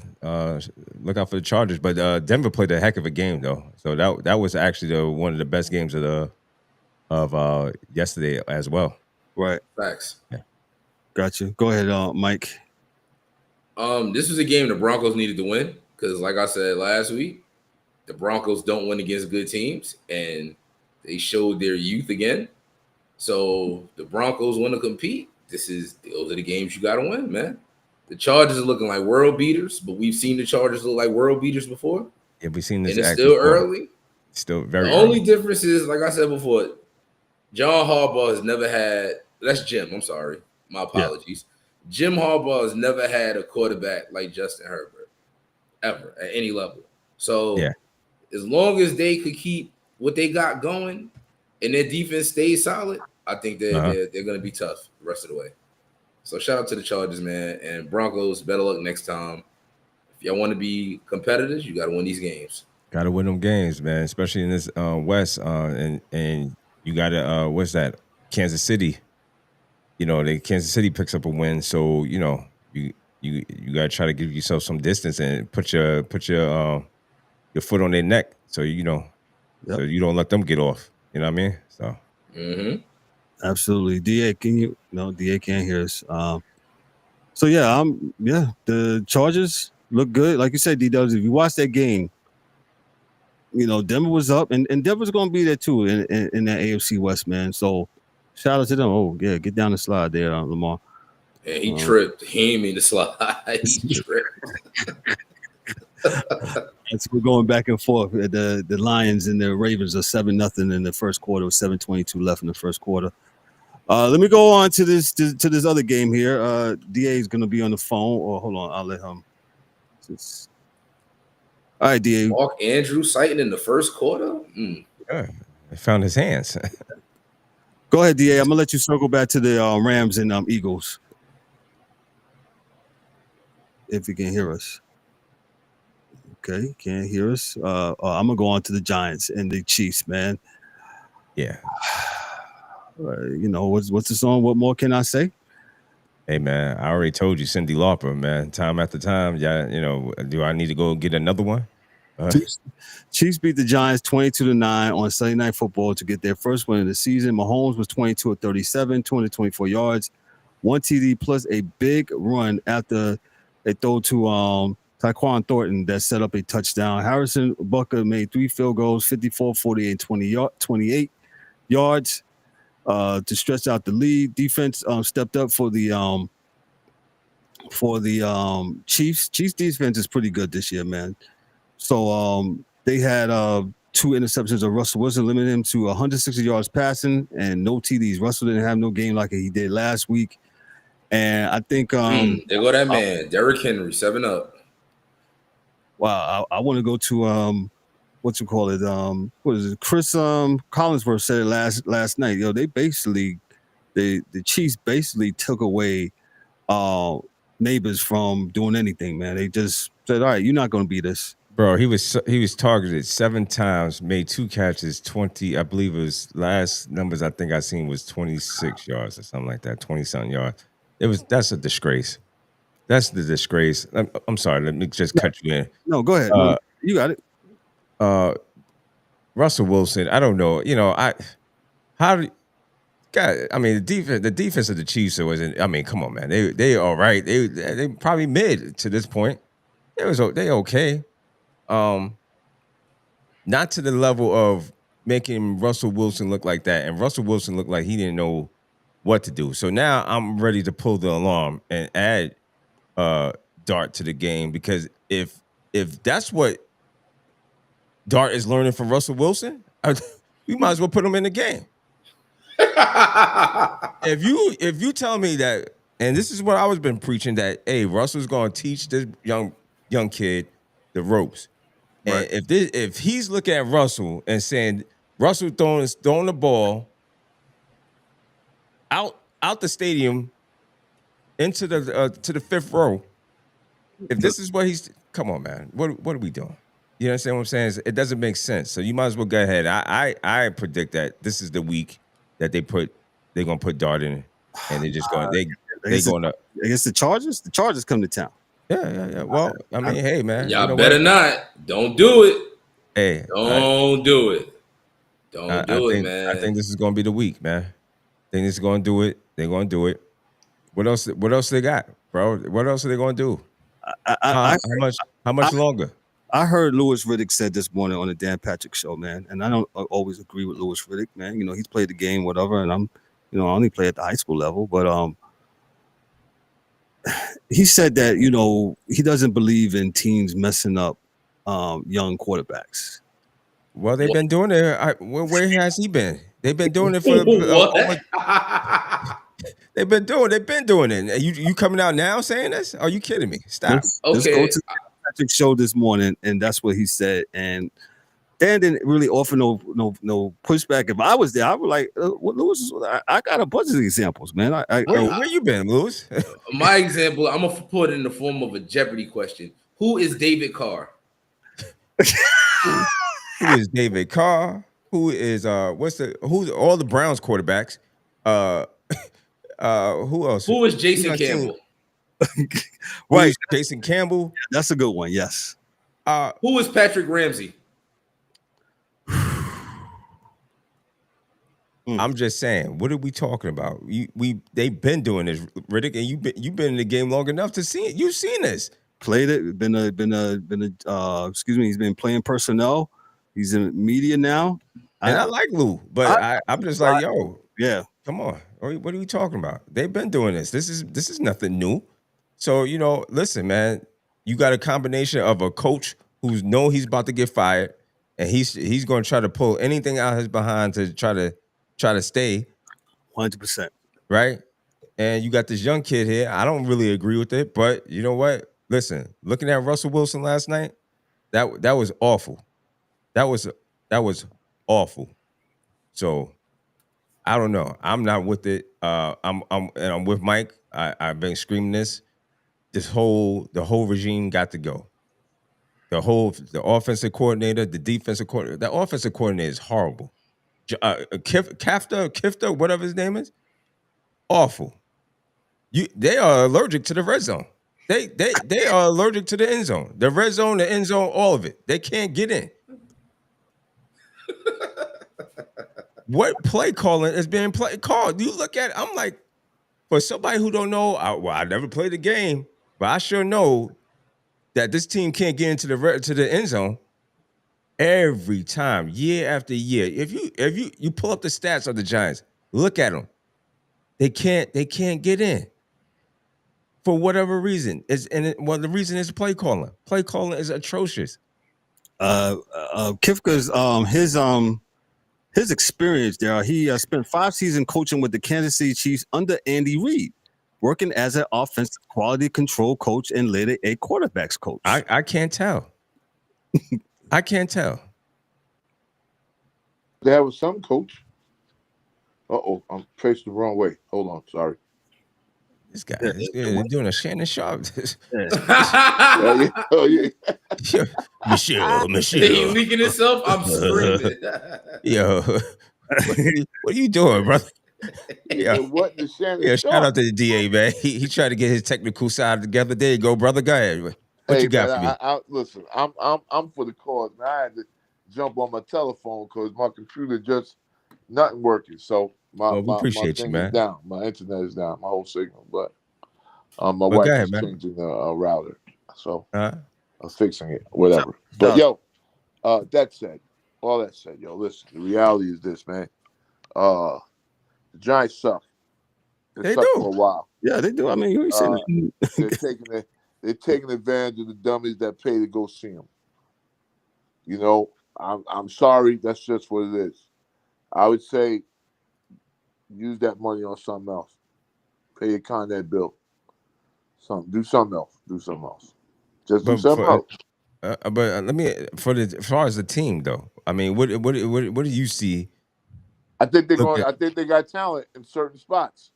They just didn't build out the team from the middle out. They built from out in, which they always do, which never works. Right? Bingo. So they got dudes there that are not good at what they do. They don't have good scouts. You know, the linemen that they choose are not good linemen. When they're good linemen in the draft, as Mike has talked about 2-3 weeks in a row, you know, Malik Neighbors is nice, but there's a lot of nice receivers you can get. You know, but tell me this though. I got you. I got you on that. Can you tell me why the Giants can't get into the end zone, dog? Oh, because the plays are bad. Like the end zone is red zone, right? And red zone is offensive line. So why are they running post, dog? Why are they running post? Well, they're running post because they think they're betting on Malik Neighbors using his athletic ability to get the ball over receivers. But with that being said, you got to have a quarterback that's pinpoint. And I'm not saying that Russell isn't pinpoint. He's just not as pinpoint as I think they need him to be last at night, this point in time. Not throwing the ball at the crossbar. That was the. He might have thought been it was 3 points. Crossbar. So he might have been aiming for the crossbar. So see, there you go. What say you about? I think in week 4, Jameis. this is it. This is it for Dart. He's going in there. What you think, Jameis? Don't kill Dart. Jameis? Don't kill the Dart. Don't kill the Dart. Okay. You're gonna hurt the Dart that way. Well, as you was trying to figure out your technology there, I was saying how I heard you. Well, what do you think about what Louis Riddick said? I was about to say we about to kick him out the ball heads. He about to be that dude at Onyx that they kicked out. What's the other dude's name? The little dark skinned dude. He out. Yeah, you out. You out, son. You heard that this morning, right? And but that was stupid because listen, man. What? That's what the league does. Okay, I thought it was me. Okay. Yeah, even me and Mike said the same thing. Okay, got it. Mills was playing Jeopardy. He was like, "Hey, name that coach." I'm gonna name. What'd you say? Go ahead, Mike. Who was David Carr? Yeah, Who a was quarterback Jason that was Campbell? ruined by the team. Who was Patrick Quarterback ruined by the Ramsey? team. Yeah, quarterback ruined by the team. Yeah, we call it quarterback malpractice on this show here. Oh yeah, this malpractice, big. Like yo, dog, these cats is look, big. They taking your money for nothing, man. You leave out there worse than when you got there. So, you know what I mean? So yeah, Word. you know they got there. It's I came awful. in for a headache and they took my lung out. So yeah, it's it ain't no Hey, good. when they did the Tyrod Taylor, it punctured his lung with It it. punctured his lung, man. Tyrod's sitting there like, yo, dog, what the Man. Tyrod hell? was like, yo, What the assassination attempt we got going on here? he said I had a cold. I said, Jesus. I Yeah, said what to you wrap need a my needle doggone for? wrist. yeah. Tyrod said, wrap my wrist. Wrap my wrist. Where you putting the shot in my what the out for 2 years. Now what I'm saying is that the Giants are just not good at what they're doing. But I got a problem with the way they do this little fraternity thing in the NFL anyway. So, you know, they are known for promoting dudes that should not be promoted. Well, And I just read off Mike Kafka, who's the who's the Giants offensive coordinator, right? And his coaching experience is before joining the Giants, he spent 5 seasons coaching with the Kansas City Chiefs under Andy Reid, working as an offensive quality control coach. I don't know what that is, and later a quarterbacks coach. I know what that's quality control coaches. Did they run the play the way the play was designed during the game? Well, clearly, how well did it work? Clearly, with him, well did they need somebody to do quality control on his play calling. Because what you always say, your lying eyes. Come on, the Giants get into the red zone and they act like D-Dub said, they are allergic to getting the ball in the end zone.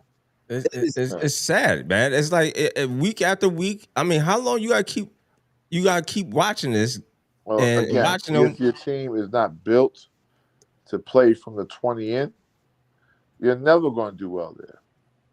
You know, your team is not built to do things from the 20-yard line in. Wait, a professional team? This professional team is not built. Man, that's not my fault. This professional team, you be telling me, it's not built. No, to get. I'm telling you, they're not built for that. But what they say is not my fault. Yeah, not my fault. I'm not gonna lie. I hate when y'all put Darden for that RPO. Oh my god, that pisses me off. They need to take that package out. Stop it. Stop it. You know he ain't going. You already know what's going on with that. You know that ball about to get handed off. He not running. Stop it. He not running, and he has not thrown for a pass yet this season. And he's gonna get hurt. Bingo. So the reality is, like we all said, respectfully, I disagree with you, sir. Go ahead, D-Dubs. BA. We said this weeks ago, dog. I think it might have been off on what you call them, but just saying, listen, we can't have a situation where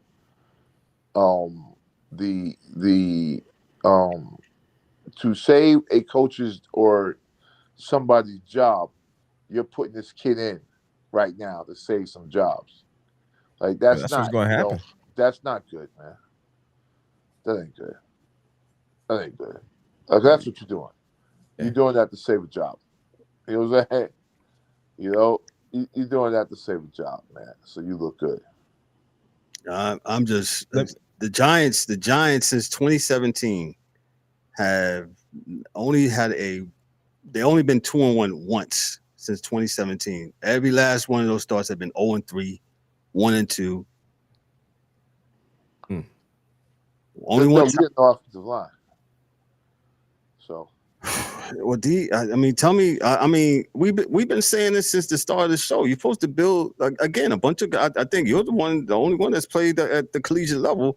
You know, but we also know, and we know that you build a team from the inside out. Why haven't Giants? Well, you know what? Mike Mills just said it. Mills just said the Giants always try to go for the shiny toy instead of just getting the necessity. That's a great point, Mike, you made about the shiny toys the Giants keep on want to keep getting. Let me go get this running back, but I ain't got no. Let me go get another pass rusher. Let me get a wide receiver. He stays around, makes a catch, and you talk. That's the claim to fame is that catch. That's it. All my football historians that really rock with the NFL and the history of football and all that stuff, just look up the Hogs football. High school. Shoot, yeah. Just look up the Hogs and what they did for the Redskins back then when they was named the Redskins. Just look at them up. Look at the Baltimore Ravens in the early 2000s. Oh, dog, you gotta have it. Your high school gotta have it. Everybody got every team coming up. You got you try to find 5 big kids to put on your peewee team. Because without them, you're not gonna win. Hey man, speaking of that, there was a kid that got smashed. He's big. Oh yeah, the kid jumped on him. Did a pancake on him, man. Yeah, they put that big kid in jail for that. But yeah. Yeah. Ruptured his spine or something like that. Shout outs to that kid, man. That was crazy, man. But crazy work. Hey, but let me get back. Let me just wow. Real quick on Kansas City. Yeah, I mean y'all beat who y'all supposed to beat. That was the game that y'all should have had. Y'all go 2-1. No, everybody knows Kansas City still ain't no good. So yeah, but they still not exactly. That was where I'm going with that. They're not the Kansas City Chiefs of they've been on the decline for about 2 years, last 2 years. And now it's really they really look toe up. If they get back those receivers and they mean that much to them, then good enough. I don't know if that's going to be. I don't know if that's end all. They get those guys back, but if it works for them, that's fine. What's his name still out? He has a separate. Was it a separate or broken shoulder? Separate shoulder. Yeah. Yeah. I mean, they found the other guy. He throwing the thought, and he like him. So yeah. You know what happens when Mahomes like somebody. So yeah, he'll go all the time. Yeah. We'll see. But Kansas City gets off the snide, and Giants are 0-3, and the Giants will probably be on the thumbnail again this week for the Monday Night Football Blitz. That'll be 3 weeks in a row. Let me move on to the last game. I'm glad DA got back on. The Niners defeated the Arizona Cardinals 16-15 in dramatic fashion. Backup quarterback Mac Jones led the final drive, starting at his own 20 with 146 remaining, completing 5 passes for 59 yards to set up the game-winning field goal. Kicker Eddie Pinero,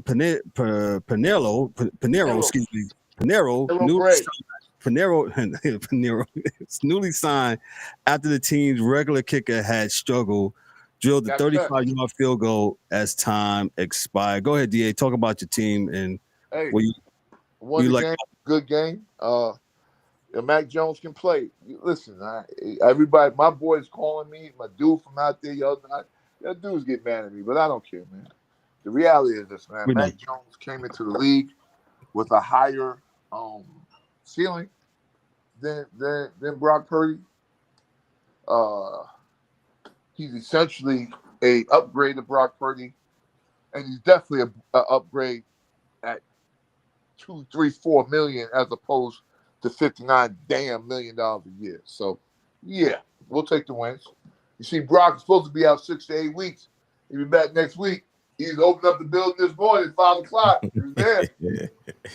Brock is there, boy. Say, what time y'all gonna be there tomorrow? I mean, we won this game. We're gonna take some time off. We're gonna get in a little late tomorrow. Well, I'll be there at 5.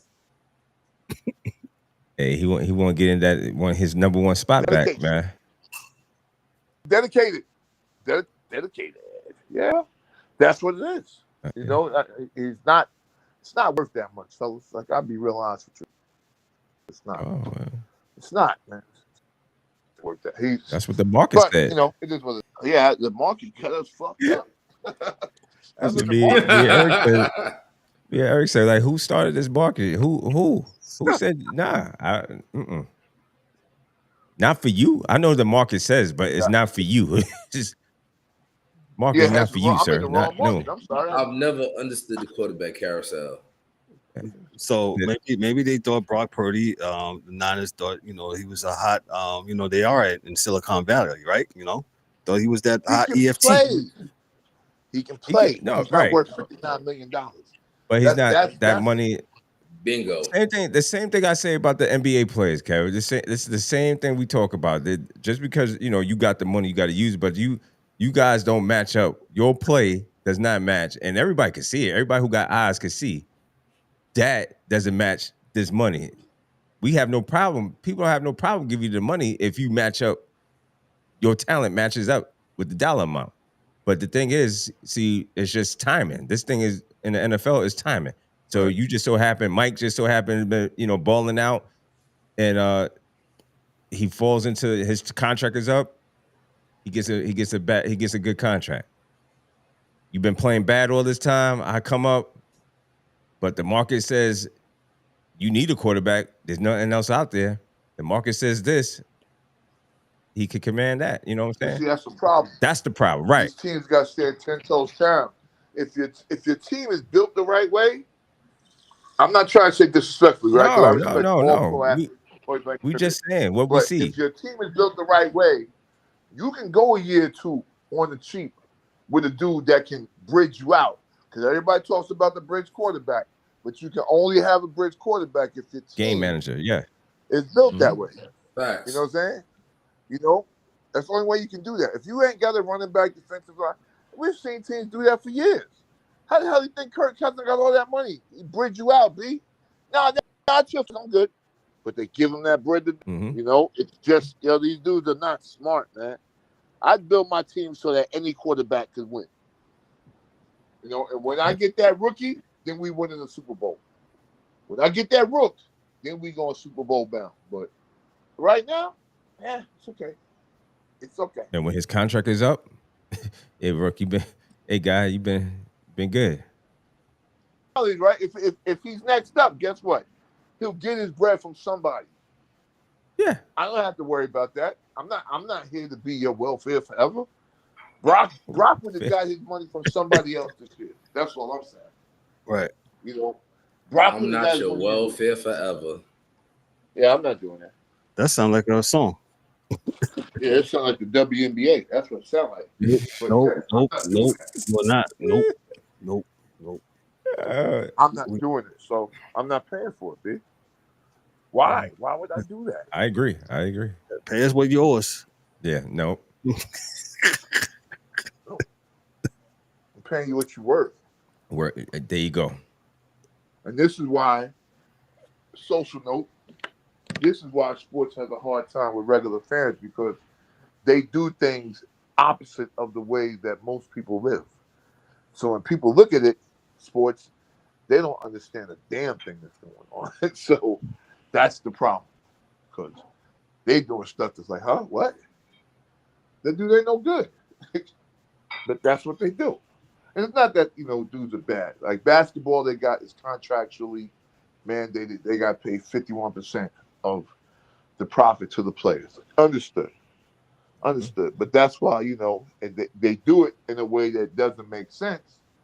Because back in the days, at least they would keep the old head on the bench. You got this Haslam dude that's going to get his minimum $10 million, but he can help the locker room and do some other things. But that's no longer needed. So, kind of is what it is. Yep. Huh? So definitely, before we get out of here, we're going to show our football pick'em lobby here. I got it pulled up here.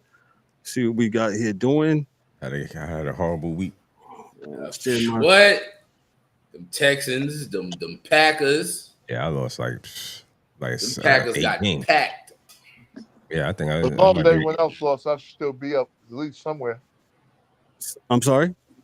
I said, as long as everybody else lost the way I lost, I should still be somewhere near the top. You didn't put anything in there. That's part of the problem. I did my pick last week. Maybe I did. No, I know you did. Yeah, I'm looking right there. Look at the screen. Yeah. Right, Dan, Jacksonville? That's crazy. Yeah, Dan. So far, he's in the. He was first this week. He had how many victories he had? Dan had a bunch of stuff, man. So Dan, I was second. Excuse me. Dan had 12. I had 11. Mike had 10. Ryan 9. The Angry One 8. D Dubs 8. Shout out to Jake Scott. He had 6. And DA, he got a big goose egg because he did not pick. So overall, Dan is in first place. Mike Mill is in second with 34 points. I said Dan 38, Mike Mills 34. You got the Angry One with 33, D-Dubs 32, the DA with 25, Ryan with 28, Jake Man, Scott, 26 and 26. I'm taking weeks off and beating dudes, man. Come on, man. I gave y'all a week off so y'all can live. Oh, that's what they're doing. I'm Booker T. Dan, I'm coming for you, sucker. Man, listen, that's a great weekend. We almost did 2 hours, man, but we had a lot to talk about when it comes to college football, the AP top 25. You can see in a couple great games, good games, I should say, excuse me. And we talked about the NFL real quick, real quick. 2 seconds between D-Dubs and DA, because I thought it was great in the text. Tush push, or not the tush push. D-Dubs, you got 1 minute. Yo, you already know I'm totally against it. Listen, unless you're able to put the same amount of players on the defense, well, it should be the same out, but to push the same way without being a issue, then I'm cool with it. But other than that, I mean, it's a 99% success rating. I mean, what you gonna do with it? Not my fault. But Coach better. I'm on that Mike Tomlin. Coach better. Get your game right. There's ways Troy to stop. Polamalu was out there, it'd be over. Yeah, you just got that's Jumping over people. Mike, Jump the line. Told him. Troy Polamalu would have got caught with that once and be like, oh, this is not happening again. He'd have just jumped that line. Well, ain't that illegal now? You can't jump over the line now? No, You can't leverage only if it's over a field goal kick, man. Tush push, you can jump. Okay. Well, then that just must be a bunch of coaches that either idiots or I don't know why we don't. Hey, listen to us. Why are we not stopping it then? Why nobody? Jones almost stopped it last week. He jumped right over that line to metal. He wasn't playing. He was like, "Nah, it's coming." Okay. But this is the other thing too. Last year, dude did the same thing 3-4 times with Washington in the playoffs, and they just calling him, for encroachment. He's like, whatever, dog. I keep telling you, B, if you smash dudes on that line 5, 6, 7 times, somebody's gonna start rethinking something. Word. And if the wall breaks, then it's broken. I just want to know why is it not happening? Why is it not happening? Because nobody's willing to do it. Bingo. Nobody's willing to do it, B. You gotta be willing to do it, man. It hurts. Somebody got to do it. It will hurt. You gotta get a dude that ain't playing much. Big, run up in there. I don't care. Yo, hit Jalen Hurts before the ball, before the whistle, after whistle, just hit him. Period. That's it. That's it, man. Yeah, listen, man. Look, you dudes get paid to coach, man. If you don't feel like doing it, fine. If you don't want to do it, fine. But just know that's what the job description says. You're paid to coach. Facts. Yeah. You're paid to figure out. You're paid to Tush figure Push out a could way. be out of here next year. You don't want to have the NFL. Yeah, you don't want the NFL. It's gonna be bad next year. Don't worry. Coaching out of your hands. You let them take that out your hands, and next thing you know, they're already doing it. It don't matter. I mean, you're gonna have the Super Bowl overseas and the national, so it don't matter, bro. Hey. We'll talk about that Thursday. We're gonna get out of here. Hey, make sure you check us out. We're live on Thursday. We're live every Monday. We're live every Thursday at 7 p.m. Eastern. So make sure you tell a friend that tells a friend that tells a friend. The subscriptions are in the links are in this the chat. Make sure you check us out, man. Hey, check us out Thursday night. We'll be talking about some baseball. Mills is Mets. They actually got to play playoff baseball all week. Boy, oh boy. Told you they don't surprise me, man. I told y'all that early. I tell y'all that late. Shout out to the Cincinnati Reds, man, who has been. Shout out to my main man, Alvin Clausen, man, who's our baseball dude. And, his team has been hanging in there. The Reds have been absolutely hanging in there, man. But listen, we're going to get on out of here, man. On behalf of myself, I'm Kevin L. for D-Dubs, for Mike Mills, for the DA, for Ryan D'Souza in his absence, for the Angry One in his absence, and for Dan Al Hockey Dude in his absence. Yo, this is the Sports Chasers podcast. Y'all be good, be great, be blessed. We'll see you Thursday night at 7. Peace. That's a wrap for today's episode of the Sports Chasers podcast. Don't forget to subscribe on YouTube and your favorite podcast platforms, and connect with us on all social media channels for exclusive content and updates. We'd also love for you to join the conversation, share your thoughts, and become part of the Sports Chasers community. And remember to tune in next time for some more real sports talk. Until then, stay frosty.